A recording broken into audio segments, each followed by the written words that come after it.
بسم الله والحمد لله والصلاة والسلام على رسول الله صلى الله عليه وسلم. السلام عليكم ورحمة الله وبركاته من قناتنا قناة يوميات مربي. بجدد اللقاء مع حضراتكم. الحمد لله بفضل الله يعتبر خلصنا فيديوهات علاج مرض الجدري بفضل الله، ويا رب يكون الفيديو نال اعجابكم ان شاء الله. باذن الله بقى هنبدا معاكم سلسله جديده ان شاء الله، عمليه التزاوج عند الحمام. طبعا العمليه دي بتنقسم لقسمين، القسم الطبيعي والقسم الاجباري.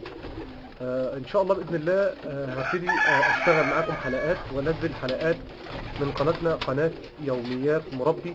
لكن قبل ما نبدا مع بعض ونبتدي ننزل الحلقات، رجاء ان للاول مره يشاهد الفيديو بتاعنا، وللأول مرة يشاهد أو يدخل قناتنا يشترك في القناة، يفعل الجرس عشان يصلوا كل جديد من الفيديوهات اللي أنا بنزلها. يا ريت يا جماعة بعد إذنكم اللايكات. بلاقي إقبال جامد الحمد لله بفضل الله على الفيديو، ولكن مش شايف لايكات. أنا شايف تعليقات، شايف إن أنت بتخش فعلا الفيديو عامل مشاهدات، ولكن ناسين اللايكات. وانا كنت قلت لكم ان اللايكات دي بترفع من شأن الفيديو وترفع من شأن القناة، وطبعا كلنا بفضل الله محتاجين نرفع من شأن القناة بتاعتنا عشان ان شاء الله بإذن الله تبتدي يشاهدها جميع الناس داخل مصر وخارج مصر ان شاء الله بإذن الله. ان شاء الله هبدأ معاكم السلسلة، والنهاردة نازل بالفيديو عشان اتكلم نظرة عامة عن عملية التزاوج الإجباري وعملية التزاوج الطبيعي. احنا كنا قلنا ان عملية التزاوج الطبيعي دي باينة من اسمها ان هي طبيعية. يعني ايه طبيعية؟ يعني انا نزلت جبت شوية زغاليل، وكنت اتكلمت في القناة بتاعتي ازاي لما تنزل تشتري زغاليل للتربية حجمها يبقى عامل ازاي، صحتها عاملة ازاي. اتكلمت على الموضوع ده في القناة، راجع الفيديوهات السابقة القديمة في القناة هتلاقيني اتكلمت على الموضوع ده.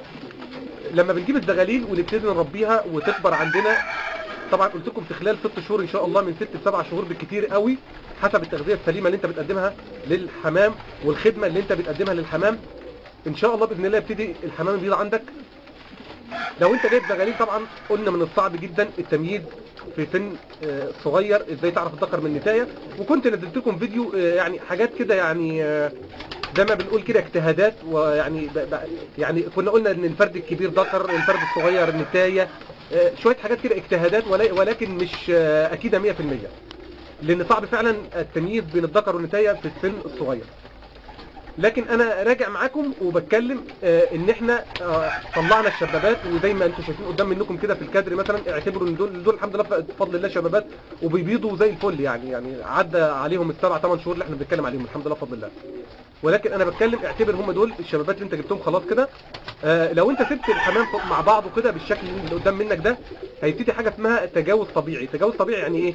يعني كل ذكر بيبتدي يولف على نتايه، كل ذكر بيبتدي يولف على نتايه. طيب ده الشق الطبيعي اللي انا اتكلمت عليه. ولكن هتقابلك مشكله ان انت لما جبت الزغاليل ما كنتش عارف الكميه اللي جايه دي.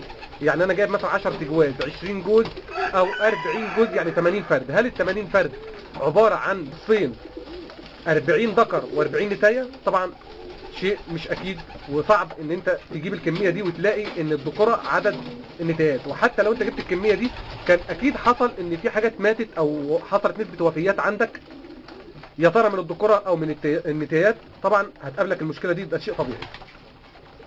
فعشان كده العمليه الاختياريه اللي هو الجزء الشق الاول في عمليه التزاوج اللي هو التزاوج الطبيعي، انا اقدر اقول لك ان بتتم والحمد لله زي الفل. ولكن بيحصل ان تلاقي ان مثلا لو انت عندك 10 جواز، اتجوز منهم 6 واتبقى 4، الاربعه التانيين اللي موجودين دول ممكن يكون نتايات، ممكن يكون ذكوره، وانت مش اخد بالك. انت عمال تاكل وبتصرف اكل، وكل اللي بيطلع عندك حوالي 6 جواز من 10 جواز او 5 جواز من 10 جواز. تمام كده؟ طبعا انت عشان ما عندكش خبره هتلاقي نفسك واقع في مشكله ان انت بتصرف اكل ومفيش ناتج طالع او مفيش انتاج طالع من الحمام اللي انت مربيه عندك ده. لكن انا كنت قلت لك ان انت لازم تكون ناصح وتتابع. المتابعه مهمه جدا. ان انت ممكن تعمل ان انت تشوف كل جوز وتبتدي تعلم الذكر والنتايه، او تعلم الذكوره او تعلم النتايات، بحيث لما تشوف فرد بيزوم ومش متعلم تبتدي تعلمه، تبقى انت عارف ان ده ذكر، هتعرف ساعتها تحدد كميه الذكوره من كميه النتايات. شيء طبيعي. يبقى دي في العمليه الطبيعيه. لما بتعرف ان انت عندك مثلا 5 تجواز ذكر وانتايه، في 5 ثانيين ممكن يكون نتايات او ذكورات، بنضطر ان احنا نعمل ايه بقى؟ اللي هو الشق الثاني من الموضوع بتاعنا، اللي هو عمليه التزاوج الاجباري. وان شاء الله باذن الله انا هتكلم بتفاصيل وهتكلم معاك عملي ازاي تختار فرد الحمام الذكر الممتاز، تختار النتايه الممتازه بمواصفات معينه للذكر وللنتايه، وازاي ان احنا نعمل لهم عمليه التزاوج الاجباري. وهبقى اتكلم معاكم برضو ازاي ان انت تعمل عمليه التزاوج اجباري لذكر كان متزوج قبل كده او نتايه كان معاها ذكر قبل كده، ازاي تتم عمليه الفصل وازاي يتم عمليه التزاوج الاجباري. هتكلم معاكم على كل هذه الموضوعات ان شاء الله باذن الله في الحلقات اللي جايه باذن الله. اللي عنده اي استفسار اكتب لي اللي انت عايزه، وانا ان شاء الله باذن الله السلسله اللي جايه دي السلسله بتاعتكم انتوا اللي هتختاروا المواضيع، انتوا اللي هتختاروا الفيديو ازاي اتكلم معاكم او محتاجين ايه في عمليه التزاوج. رجاء احنا عايزين الفيديوهات اللي جايه نتكلم على عمليه التزاوج، ما يخص عمليه التزاوج، لان انا فعلا محتاج ان انا اشتغل معاكم الفتره اللي جايه دي عملي عن عمليه التزاوج في الحمام. فاللي عنده اي مشاكل في عمليه التزاوج، ازاي يفصل او ازاي نغير ذكر او ان الذكر، اي مشاكل في هذه المواضيع يبتدي يطرحها لي في التعليقات، وان شاء الله باذن الله هبتدي اتكلم معاكم عملي الفتره الجايه على موضوع او عمليه التزاوج عند الحمام. يا ريت الفيديو يكون عجبكم.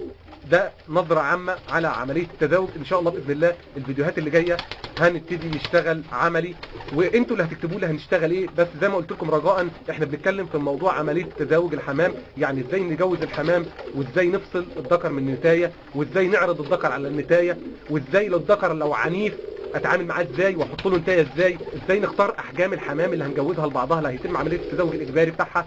المواضيع دي كلها ان شاء الله باذن الله تبتدوا تطرحها لي في التعليقات، وانا ان شاء الله باذن الله هبتدي اشتغل معاكم عملي في القناه. ويا رب ينال اعجابكم الفيديوهات اللي جايه ان شاء الله.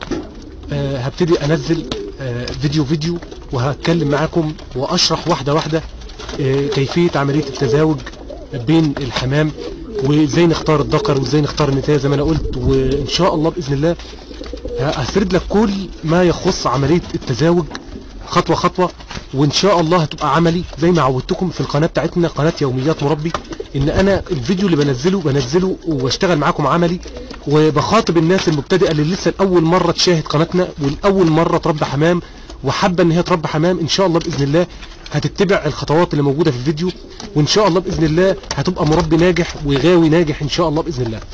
يا ريت الفيديو يكون عجبكم وما كنتش طولت عليكم، وان شاء الله باذن الله انتظروا الجديد بتاعي اللي هنزله ان شاء الله في القناه، عمليه التزاوج بين الحمام، كيفيه التزاوج، كيفيه اختيار الذكر والنتايه، المكان المناسب، الوقت المناسب، كل ما يخص عمليه التزاوج ان شاء الله باذن الله هبتدي اتكلم عنه في الفيديوهات اللي جايه. انتظروني قريبا باذن الله.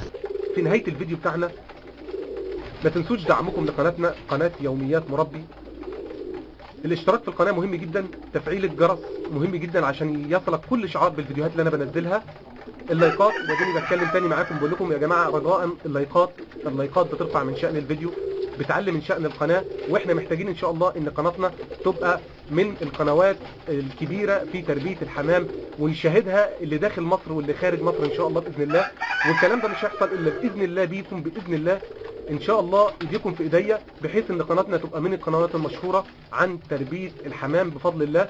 وفي نهايه الحلقه بتاعتنا ان شاء الله زي ما انا قلت لكم ما تنسوش ان احنا بنتكلم على عمليه التزاوج، وان شاء الله باذن الله اللي عنده اي حاجه يبتدي يطرحها، وانا ان شاء الله باذن الله بناء على التعليقات اللي هتجيلي هبتدي اشتغل معاكم السلسله الجايه او الحلقات اللي انا هبتدي انزلها ان شاء الله باذن الله الفتره اللي جايه.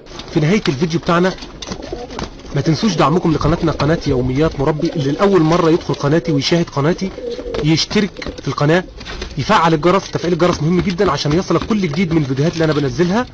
يا ريت اللايكات، انا اتكلمت كتير قوي عن موضوع اللايكات لان فعلا بلاقي في عدد مشاهده الحمد لله كويس للفيديو، ولكن اللايكات ضعيفه جدا. يا ريت اول ما تخش ادي لايك للفيديو، زي ما قلت لكم ان اللايكات بترفع من شأن الفيديو، بترفع من شأن القناه، وان شاء الله باذن الله تبقى قناتنا قناه من القنوات الناجحه في تربيه الحمام. يا ريت اخواننا اللي بيشاهدونا من بره يتفاعلوا معانا، يدوا لايكات للفيديوهات، واخواننا اللي موجودين معانا في مصر ان شاء الله باذن الله يتعاونوا معانا، عشان باذن الله بيكم قناتنا هتطلع ان شاء الله وتبقى من انجح القنوات. والسلام عليكم ورحمه الله وبركاته.